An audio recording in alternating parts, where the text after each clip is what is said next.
Assalamualaikum warahmatullahi wabarakatuh. Perkenalkan, nama saya Nazma Fitria. Saya dari Prodi Sistem Informasi Universitas Pembangunan Jaya. Di sini saya akan membahas studi tentang dinamika interaksi manusia komputer dalam pemanfaatan layanan Google di Indonesia dengan pendekatan user-centered design. Layanan Google seperti Search, Dokumen, Maps sudah menjadi bagian penting dalam kehidupan digital masyarakat Indonesia. Tapi bagaimana sih sebenarnya interaksi langsung dengan layanan ini? Yuk kita lihat lewat pendekatan user-centered design. Baik, berikut ini adalah jurnal yang sudah saya buat dan saya akan menjelaskan bagaimana dinamika interaksi manusia komputer dalam pemanfaatan layanan Google di Indonesia, yaitu dengan pendekatan user-centered design. Nah, pada pendahuluan ini, saya telah merangkum dari beberapa sumber, yaitu salah satunya Google telah menjadi bagian tak terpisahkan dari kehidupan digital kita, mulai dari Google Search, Dokumen, Maps, sampai Drive, yaitu dari penelitian Mahadewi et al. 2021. Tapi bagaimana sebenarnya pengguna di Indonesia memanfaatkan layanan-layanan ini? Oke, menurut Retnoningsih dan Alfian tahun 2020, pendekatan Human Computer Interaction atau HCI dapat membantu memahami interaksi manusia dengan sistem digital. Tapi sayangnya belum banyak riset yang menyoroti konteks lokal, seperti bagaimana budaya Indonesia mempengaruhi pengalaman digital dari pengguna itu sendiri. Nah, oleh karena itu, pada penelitian yang saya buat ini bertujuan untuk mengeksplorasi bagaimana masyarakat Indonesia menggunakan layanan Google. Terus yang kedua itu mengidentifikasi kendala yang mereka hadapi dan juga yang ketiga memberikan solusi berbasis pendekatan HCI dan UC, yaitu dari Devriani et al. Tahun 2022. Baik, selanjutnya yaitu ada tinjauan pustaka. Yang pertama itu Human Computer Interaction, yaitu saya berfokus kepada sebagai pendekatan desain interaksi yang mempertimbangkan pengalaman pengguna itu sendiri ya. Nah, dalam konteks di Indonesia itu, pendekatan HCI menjadi semakin penting karena keberagaman budaya nih. Karena kan kita nggak tahu budaya di Indonesia itu banyak dan bermacam-macam. Jadi belum tentu beberapa budaya yang di Indonesia atau di provinsi-provinsi pelosok itu mengetahui bagaimana sih human computer interaction itu sendiri. Nah, dari penelitian oleh Agung Raharja et al. Tahun 2021, yaitu menunjukkan bahwa penerapan prinsip HCI dalam pengembangan aplikasi edukasi berbasis lokal dapat meningkatkan efektivitas pembelajaran dan kepuasan pengguna. Hal ini menegaskan bahwa pemahaman terhadap karakteristik pengguna lokal sangat penting dalam merancang antarmuka yang inklusif dan adaptif. Selain itu, studi-studi dalam konferensi HCI 2022 juga menyoroti pentingnya desain berbasis empati dan pengalaman pengguna dalam menciptakan solusi digital yang berkelanjutan. Itu dari Kurosu tahun 2021. Selanjutnya adalah user-centered design, yaitu di mana pendekatan user-centered design ini pendekatan desain yang menempatkan pengguna sebagai pusat dari seluruh proses pengembangan sistem. Nah, pendekatan ini sendiri menekankan pentingnya keterlibatan pengguna secara aktif dan setiap tahap desain, mulai dari identifikasi kebutuhan hingga evaluasi akhir. Itu dari Kavanaugh et al. Tahun 2021. Nah, dalam konteks Indonesia sendiri, UCD menjadi sangat relevan karena dapat menjembati kesenjangan antara teknologi global dan kebutuhan lokal yang beragam.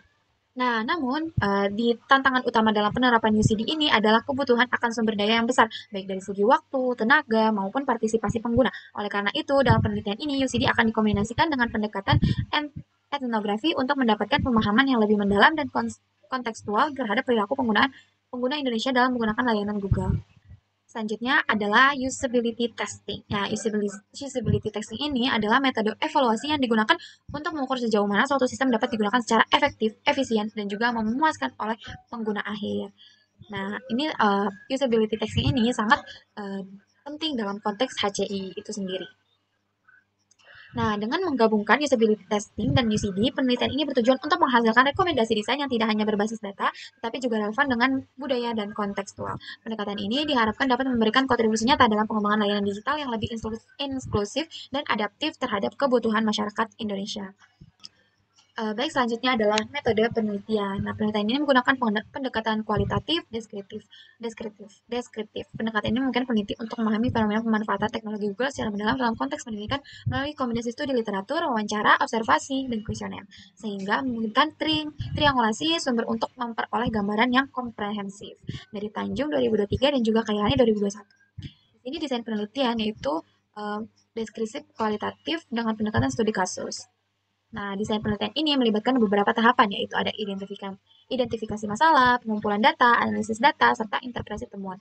Nah, teknik pengumpulan datanya itu menggunakan studi literatur, yaitu mengkaji sumber-sumber sekunder, juga ada wawancara kayak semi terstruktur dilakukan terhadap guru yang telah menggunakan Google Workspace for Education waktu COVID 2020 sampai 2021 itu. Nah, terus ada juga observasi mendukung temuan wawancara, menunjukkan bahwa guru yang menggunakan Google Workspace lebih percaya diri dan mampu menciptakan pembelajaran interaktif. Nah, tetapi dalam konteks tersebut memiliki kendala teknis seperti kesulitan mengoperasikan fitur tertentu dan keterbatasan infrastruktur masih ditemukan, terutama di wilayah dengan akses teknologi terbatas, yaitu dari Damayanti dan Nuzuli 2023 serta Solehah et al. 2023. Nah, selanjutnya yaitu kuesioner. Nah, pengumpulan data melalui kuesioner ini dilakukan pada responden jurnalis yang menggunakan Google Speech API, yaitu difokuskan dalam proses transkrip wawancara.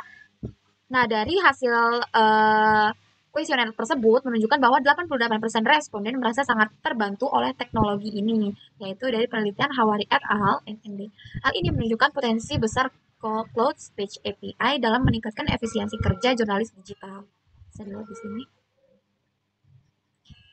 Oke, yaitu ada teknik analisis data. Nah, data kualitatif yang diperoleh dari wawancara dan observasi dianalisis dengan menggunakan pendekatan analisis tematik, yaitu metode yang menekankan pada pengidentifikasian, pengorganisasian, dan penafsiran pola makna dalam database kualitatif.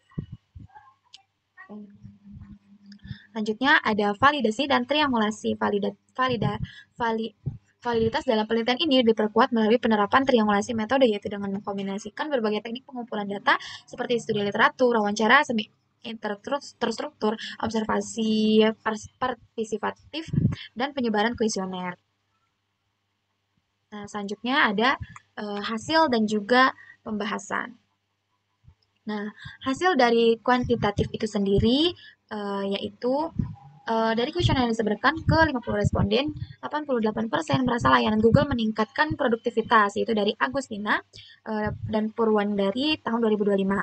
Dan juga ada hasil dari 76% paling sering memakai Google Search dan Drive, Wicaksono et al. 2021. Tapi 42% mengeluhkan pengenalan suara Google Speech API yang kurang akurat terhadap aksen lokal. Nah, terus ada juga hasil kualitatif, yaitu dari wawancara semi terstruktur, yaitu guru mengatakan bahwa Google Workspace membantu kelas online, tetapi mereka masih kesulitan di fitur lanjutan dan pelatihan, yaitu dari Damayanti dan juga Nuzuli tahun 2023. Nah, sementara jurnalis merasa Speech API mempercepat transkrip berita, tapi belum optimal menangani bahasa lokal, yaitu dari penelitian Awari et al. Ini. Nah, pembahasannya yaitu temuan ini menunjukkan bahwa meskipun layanan Google sangat membantu, pengguna Indonesia masih menemui kendala budaya, teknis, dan juga linguistik. Nah, penerapan UCD terbukti efektif menjawab tantangan ini seperti pada studi e-learning oleh Nur Hasanah dan Fautama tahun 2024 dan aplikasi keuangan digital oleh Permana 2025 yang menunjukkan peningkatan usability hingga 82,7%. Nah, dari perbandingan kedua studi tersebut, jika dibandingkan, studi kuantitatif memberikan gambaran umum tentang perspeksi dan kepuasan pengguna terhadap pelayanan Google, sedangkan studi kualitatif memberikan wawasan mendalam mengenai konteks penggunaan dan tantangan yang dihadapi. Nah, keduanya itu saling melengkapi dan memperkuat argumen bahwa pendekatan basis pengguna sangat relevan dalam pengembangan teknologi digital di Indonesia. Studi oleh Rina Wiyanti et al. 2025 yang menggunakan metode Mixed Method Usability Testing juga menegaskan pentingnya integrasi data kualitatif dan kualitatif untuk menghasilkan solusi desain yang lebih komprehensif dan adaptif terhadap kebutuhan. Nah, di sini kita dapat mengambil kesimpulan bahwa penelitian ini menegaskan pentingnya merancang sistem digital yang kontekstual sesuai kebutuhan lokal dan budaya pengguna yang ada di Indonesia sendiri, yang memiliki banyak budaya dan juga adat istiadat dari pelosok-pelosok atau provinsi-provinsi tertentu yang keterbatasan akses teknologi. Nah, gabungan metode kuantitatif dan kualitatif memberikan gambaran menyeluruh, dan pendekatan UCD terbukti bisa menjemati gap antara desain global dan pengguna lokal. Itu dari Rinawiyanti et al. 2025. Oke, di sini sarannya yaitu untuk pengembangan penting mengakomodasi aksen lokal dalam layanan seperti Speech API. Nah, untuk pendidik, terus tingkatkan literasi digital lewat pelatihan yang sesuai. Ya, terus ada lagi yaitu untuk pemerintah, perlu pemerataan infrastruktur digital agar semua daerah bisa merasakan manfaatnya.